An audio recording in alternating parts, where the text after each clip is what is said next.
Fabien Gay, sénateur de la Seine-Saint-Denis, membre du Parti communiste français. Bonsoir Fabien Gay, merci d'être avec nous en direct sur RT France. Édouard Philippe s'est donc adressé aujourd'hui à la Chambre haute après l'Assemblée hier. Qu'est-ce que vous avez pensé de son discours ? Écoutez, après l'acte 1, il nous a vendu l'acte 2, qui est en réalité un remake de l'acte 1. C'est-à-dire, il nous a dit, voilà, nous avons fait une politique libérale pendant 2 ans, eh bien nous allons continuer. Nous avons mandat du peuple français pour accélérer les réformes, baisser les dépenses publiques, continuer à détricoter vos services publics, notamment les urgences, qui, beaucoup d'entre elles, sont en grève. Bon, on n'a rien appris de neuf et on a beaucoup d'inquiétudes. Et il se trompe sur la situation politique. Le vote sur les élections européennes n'est pas du tout un blanc-seing pour la politique libérale conduite par ce gouvernement. Il y a beaucoup de colère dans le pays qui s'exprime ou qui est renfermée en elle-même. Moi, je suis élu en Seine-Saint-Denis. Nous n'avons pas eu de gilets jaunes, comme un peu partout sur le territoire, mais il y a beaucoup de colère sociale.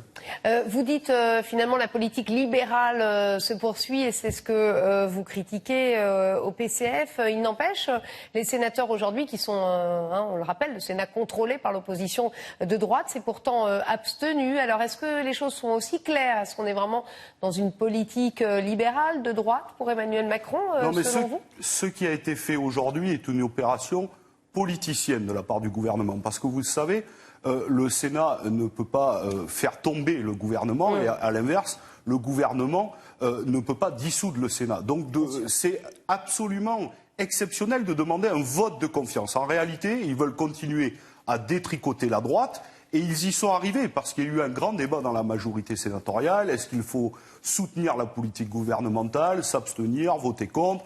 Bon, finalement, comme ils n'ont pas réussi à tous se mettre d'accord, la très grande majorité d'entre eux se sont abstenus.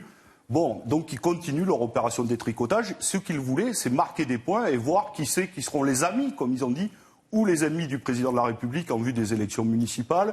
Nous avons voté contre, nous restons cohérents. Nous avons été le seul groupe dans sa totalité à voter contre le vote de confiance de ce gouvernement. Vous critiquez donc la politique libérale, vous dites qu'il y a beaucoup de colère dans le pays. Effectivement, c'est un fait, on la commente ici souvent sur ce plateau. Il n'empêche, les deux partis en tête de ces élections européennes, c'est La République En Marche et puis le Rassemblement National. Oui. Comment vous expliquez que la gauche n'a finalement pas capitalisé sur cette colère ? C'est une déception pour vous ? Évidemment.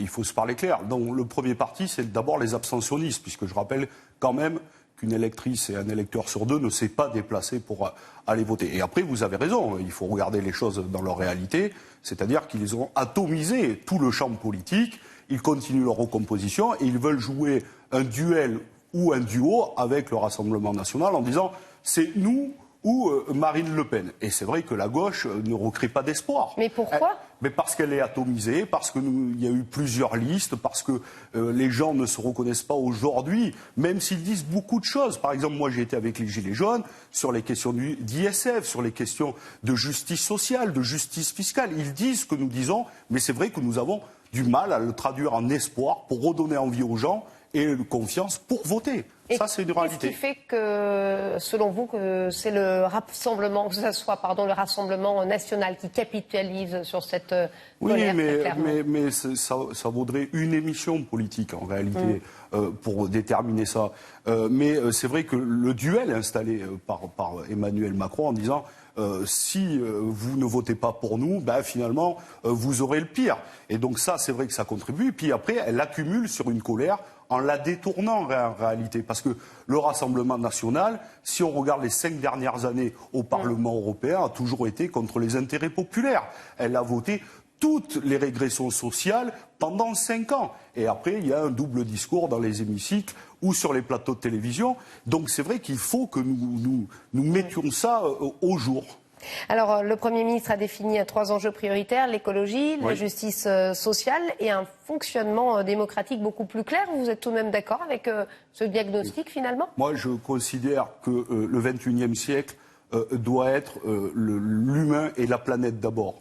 Et l'écologie doit être centrale. Et je ne dis pas ça parce que Europe Écologie a fait un très bon score. La préoccupation environnementale est devant nous. Et je vais vous dire une chose. Ils ont bien fait de se rattraper, justement. Le pouvoir politique a encore 10 ans pour agir et pour prendre des choses. Sinon, des faits seront irréversibles et la planète partira à volo et nous ne pourrons plus rien faire.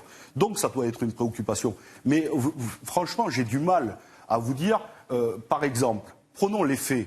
Mais ce gouvernement est en train de fermer la ligne de fret ferroviaire Rungis-Perpignan qui permet 20 000 camions. C'est l'équivalent de 20 000 camions. Ben ça, c'est un enjeu écologique, social, environnemental. Et ils font le choix de fermer cette ligne de fret ferroviaire et de remettre 20 000 camions sur les routes. Ben ça, c'est presque un crime d'écocide.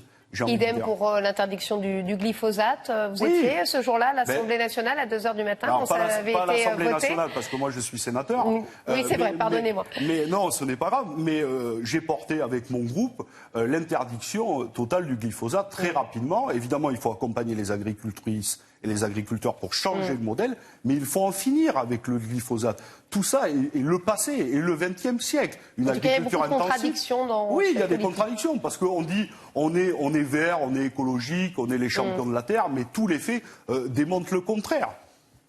Alors, autre actualité du jour, le ministre de l'Intérieur qui a ouvert la plateforme en ligne qui sert à collecter le soutien au premier processus de référendum d'initiative partagée, le fameux RIP de l'histoire. Vous êtes allé sur ce site, vous en avez fait l'expérience alors ? Minuit 1. Minuit 1, mais alors on rappelle qu'il faut 4,7 millions de signatures pour que ça fonctionne. C'est un peu compliqué, mais la question n'est pas là.